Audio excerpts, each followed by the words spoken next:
Welcome back to Jamie Reviews. I am Jameson Michael, and today we are jumping back into the All Brands Matter movement.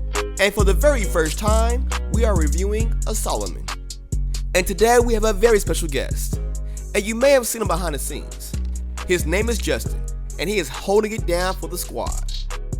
So Salomon is a bit more of a specialty brand that seems so popular amongst the trail running and ultra running communities. So we are excited to get a taste of what this shoe has to offer. This is our review of the Salomon S Lab Ultra 2. So the upper is pretty much various types of mesh with reinforced overlays throughout, which made this upper very structured. Given this is supposed to be a shoe that is meant to be worn in various weather and terrains, and we can see why. This mesh is not the type to wear down or get damaged easily. Now, breathability of the upper was okay for me. The materials of the tongue, while fitting nice against my foot, didn't really breathe as well as I hoped. There is some ventilation over the toe box, but the more I ran in this shoe, the more noticeable it became. And someone on Instagram had asked me if this shoe is waterproof, and the answer is no. Now, I would say that it is semi-water resistant due to the overlays and the materials being used, but if you step in a puddle, it's all over. Now, Salomon went with quick laces that definitely helped dial in the fit pretty quickly. Now, I'll admit, it took me about a week after recording this video to figure out what to do with the extra lace once I zip tied the fit, but that's more of a user error. Nonetheless, we were able to get a nice dialed in fit. Now, the fit itself for me at first was fairly narrow.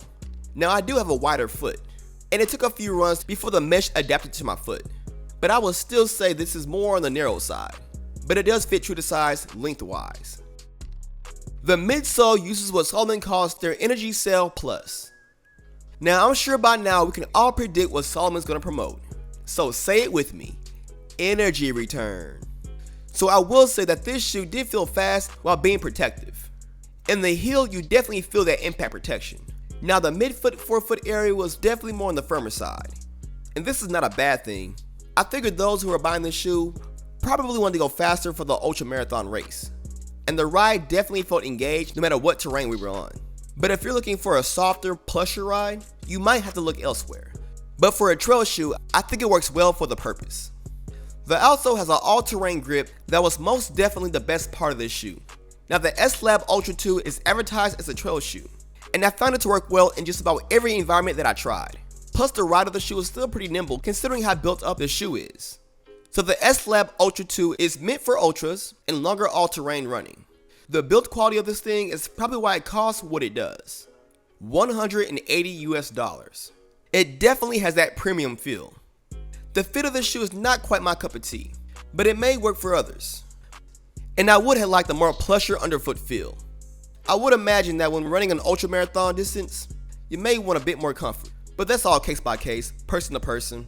And to be fair, I'm not an ultramarathoner, just an elite jogger who was curious of what the Salomon brand had to offer. And I cannot honestly say that I was overly impressed, but I think the people who need this shoe probably already have it on their radar or on their foot. But to me, it kind of is what it is. Test your might. Alright guys, this is the post review. Today we got Justini. You might have seen him in the behind the scene takes of the Nike Freeze and the New Balance laser videos. Well, after a long time waiting, he made his arrival. My debut. Hashtag debut, hashtag Justini. So today we reviewed the Salomon S Lab Ultra 2. This was my first Salomon ever to try. So I have no perspective of like how it used to be, what changed, how it used to feel. All I know is what I know now, Justin. It's all I know. But what I want to know, because you know nothing about the shoe. Right. So what do you think about it with no bias of like what it used to be, what they're going for? Just talk to the people. For sure. Well, I definitely like the color. The color is super bright and super cool. Also touching on kind of the physical look of it, the laces look really cool, but it took us a couple tries to figure out how they work and then how tight they should be and everything. I don't think we even did it right. Yeah. I'm pretty sure we just like tightened it and just like we didn't know what to do with the rest of the lace. We kind of just tucked it under. Just slid I'm it pretty in. sure it's not how you do it, but hey, it works. That's us. Yeah. As far as the upper, the actual top of the shoe, was it breathable? Yeah, it's good. I'm pretty comfortable with how it felt. It was a good feel, not too heavy, or it was good ventilation, I think. All right, cool. How about the toe box? How did it fit? You have a wide foot, narrow foot. What would you say you have? I'm pretty average, I think. Average. Yeah. I have a wide foot. It could have been a little wider for me, Mm-hmm. but I'm not complaining. I'm not gonna say, no. I feel like for most people you'll be fine. Yeah. If you have a wide foot, maybe not. I don't think they even make wides in the shoe. The cushioning, do you feel like it was too soft, responsive? Was it like you feel faster in it? Was it heavy? What would you use the shoe for as far as how it felt? It's a little hard for my liking. I don't think I'd go for like a 5-6 mile run with it.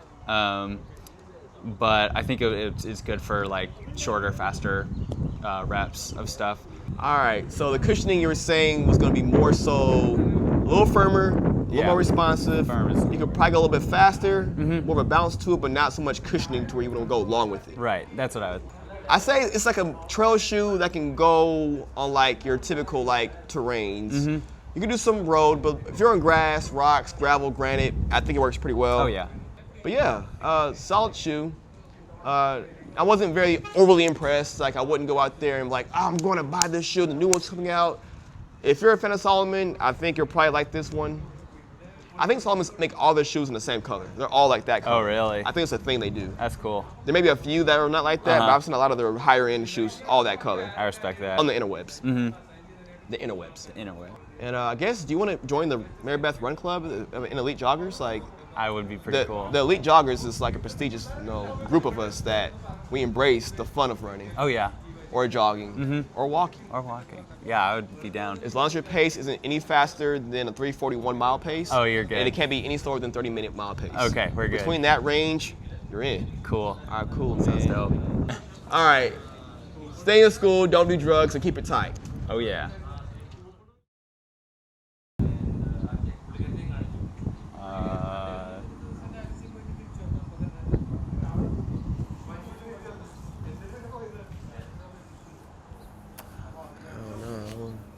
I don't want to be that guy who's like, I know. excuse me. I'm just taking like 3 steps that way.